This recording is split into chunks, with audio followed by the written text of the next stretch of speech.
नमस्कार। आचार सलील चैनल में आप लोग का स्वागत है। आपको ध्यान होगा, शनि जब कुंभ राशि में आया तो उसके बहुत पहले मैंने एक वीडियो दिया था कि जैसे ही शनि कुंभ राशि में जाएगा, गौतम अदानी के लिए टाइम अच्छा नहीं रहेगा। कहीं ना कहीं उनको बहुत सी कंट्रोवर्सीज में फंसना पड़ेगा या फंसेंगे। और इसके बाद मुझसे बहुत लोगों ने संपर्क किया।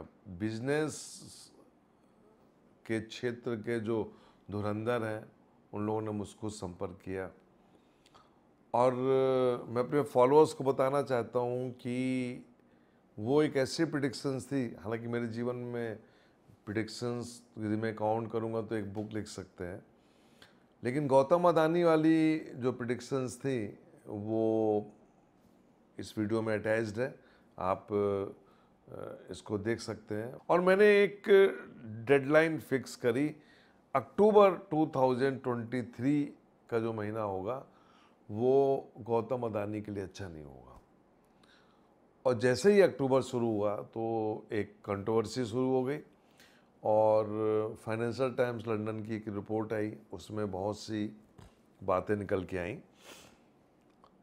मैं पॉलिटिकल नहीं जाऊंगा, ना मुझे पॉलिटिक्स से कोई मतलब है, लेकिन मैं कहूँगा कि प्रिडिक्शन जो है वो कितनी एक्यूरेट थी, ये अपने आप में एक बड़ी मन को, दिल को संतोष होता है। तो मेरे फॉलोअर्स जानना चाहते हैं कि आचार्य जी अब अक्टूबर ख़त्म होने जा रहा है तो नवंबर आगे क्या है गौतम अदानी जी का। और ख़ास तौर से कुछ लोग ये जानना चाहते हैं कि क्या गौतम अदानी आगे आने वाले लोकसभा चुनाव को कुछ इम्पैक्ट करेंगे, उनका क्या क्या रोल है। तो अब मैं यहाँ पे दो कुंडली को लेके चल रहा हूँ, गौतम अदानी जी की कुंडली और भारत की कुंडली।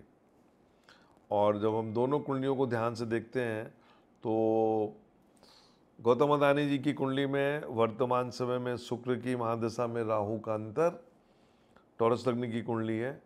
और शुक्र और राहु को मैं देखूं तो तीसरे घर में साथ बैठे हुए हैं चंद्रमा की राशि पे। और शुक्र जो है उसमें चंद्रमा का इन्फ्लुएंस है और शुक्र बैठा है खुद तीसरे घर में चंद्रमा की राशि में। राहु उसके साथ बैठा हुआ है और राहु में भी चंद्रमा का इन्फ्लुएंस है, तो थर्ड हाउस बहुत बली हो गया। अब कुंडली में एक चीज़ और देखते हैं, शनि वक्री है 9वें घर में और केतु के साथ। और ये शनि जो है ये चंद्रमा की राशि में है, लेकिन चंद्रमा के नक्षत्र में है और एक राहु के सम में है, तो राहु और चंद्रमा दोनों बली हो गए।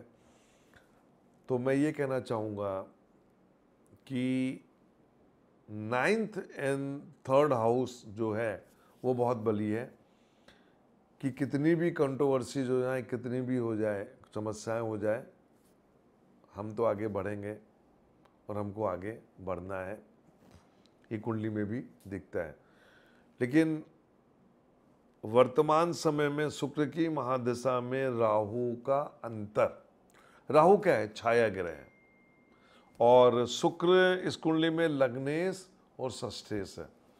तो लग्न का फल अच्छा देगा और छठे घर का भी फल देगा, मतलब कंट्रोवर्सी, लिटिगेशन और समस्याएं भी देगा, लेकिन ये इससे उतरते रहेंगे, ऊपर उठते रहेंगे। कब तक? सवाल ये है कि अभी शनि कुंभ में है और कुंभ में ही भारत का लोकसभा चुनाव हो जाएगा। और जब भारत को चुनाव हो रहा है, लोकसभा चुनाव, उस समय स्थिति रहेगी इनकी कुंडली के हिसाब से शुक्र की महादशा में राहु का अंतर रहेगा और शुक्र का प्रत्यंतर रहेगा। क्योंकि ये मैं इस तरह चक्र डिस्कस कर रहा हूँ क्योंकि मेरे फॉलोअर ने पूछा है कि क्या इनका यदि खराब समय होगा तो बीजेपी का खराब समय होगा, वो जानना चाहते हैं। तो मैं यहाँ पे दूसरी कुंडली ला रहा हूँ, कंट्री की कुंडली, चंद्रमा की महादशा में शुक्र का अंतर, और वहाँ पे शुक्र की महादशा, राहु का अंतर, और यहाँ पे चंद्रमा की महादशा में शुक्र का अंतर में लोकसभा चुनाव हो जाएगा। यहाँ पे भी थर्ड इन्वॉल्व है, सिक्स्थ इन्वॉल्व है, लग्न इन्वॉल्व है। देखिए, मैं अपने फॉलोअर्स को ये बताना चाहूँगा बड़े स्पष्ट शब्दों में कि कोई भी बिजनेसमैन होता है, आप हिस्ट्री उठा के देखिए, चाहे वो टाटा रहे हों, चाहे वो बिरला रहे हों, चाहे वो अंबानी रहे हों, चाहे अदानी रहे हों, चाहे कोई भी बड़े बिजनेसमैन हो, उन्होंने सरकार की मदद से ही राइज करते हैं। मैं खुद भी कॉर्पोरेट में रहा हूँ, सरकार की मदद से ही आगे बढ़ते हैं। लेकिन सवाल यह है कि क्या गौतम अदानी के कारण बीजेपी को कोई प्रॉब्लम होने जा रही है? ये $1 मिलियन क्वेश्चन है। तो यहाँ पे यदि मैं इनकी कुंडली को और जगह से मिला के चलूँ तो मैं कह सकता हूँ कि ये आगे चल के एक बहुत बड़ी समस्या को क्रिएट कर देंगे, या समस्या क्रिएट हो जाएगी। लेकिन चूंकि लग्न की दशा है, लग्न इन्वॉल्व है, तो जब लग्न इन्वॉल्व हो जाता है तो बचाव का रास्ता भी निकल आता है। लेकिन छठा घर जो होता है वो कंट्रोवर्सी क्रिएट करेगा, इसमें कोई दो राय नहीं। शनि का ट्रांजिट वो कहीं ना कहीं इमेज को ख़राब करेगा, और आप ये मान के चलिए देश विदेश से लेकर अभी बहुत खबरें आएंगी। आठवां घर जो होता है वो होता है समस्याओं का, खुशखबरी का, और आठवां घर जो होता है वो गड़े धन को निकालता है। इनकी कुंडली में 2025 में शुक्र की महादशा में राहु का अंतर आएगा और शनि मूव करेगा मीन में। अब हमको ये देखना है कि ये पॉजिटिव ले जाएगा या निगेटिव ले जाएगा, या इनको वो उस स्थिति में ले जाएगा जहाँ पे कई इंडस्ट्रियलिस्ट आजकल बहुत स्ट्रगल कर रहे हैं, नाम नहीं लेना चाहता क्योंकि सब दोस्त है। लेकिन ये देखना है कि क्या इनको प्रॉब्लम कर जाएगा, ये एक वक्त बताएगा। क्योंकि शुक्र की महादशा में गुरु का अंतर षडाष्टक का है, और षडाष्टक की महादशा प्रॉब्लम करती है। तो 2024 का जो लोकसभा होगा वो बहुत इम्पोर्टेंट होगा। और मैंने बोला है कि बीजेपी के लिए अच्छा समय नहीं है, और कहीं भी कुछ गड़बड़ हुआ तो आप ये मान के चलिए कि इनके लिए भी समय अच्छा नहीं रहेगा। मेरी एक एस्ट्रोलॉजिकल एडवाइस है, बहुत संभल के चलें, किसी भी कंट्रोवर्सी में ना फंसें। कंट्रोवर्सी में फंसेंगे तो वो बढ़ती जाएगी, बढ़ती जाएगी, बढ़ती जाएगी।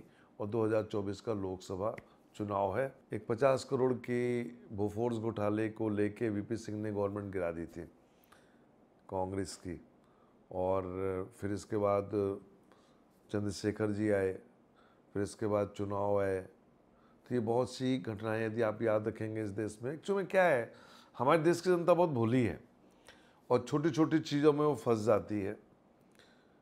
पता नहीं ये फ्री की राजनीति कब ख़त्म होगी इस देश की, क्योंकि हर चीज़ यहाँ का जो आबादी है वो बिल्कुल फ्री में ही सब कुछ चल रहा है।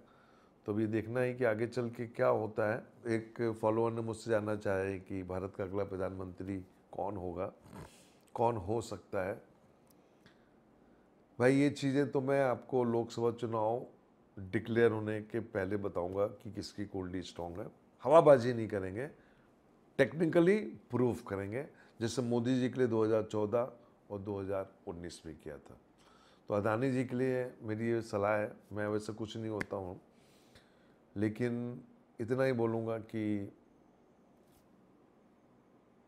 देश के लिए, मैंने पिछली वीडियो में बोला था कि जो गरीब इन्वेस्टर्स हैं, जो मेहनत मजदूरी से पैसा कमाते हैं, उनका ध्यान रखें, क्योंकि कल खुदा न खास्ता यदि कुछ हो गया तो वो बेचारे मर जाएंगे। नमस्कार।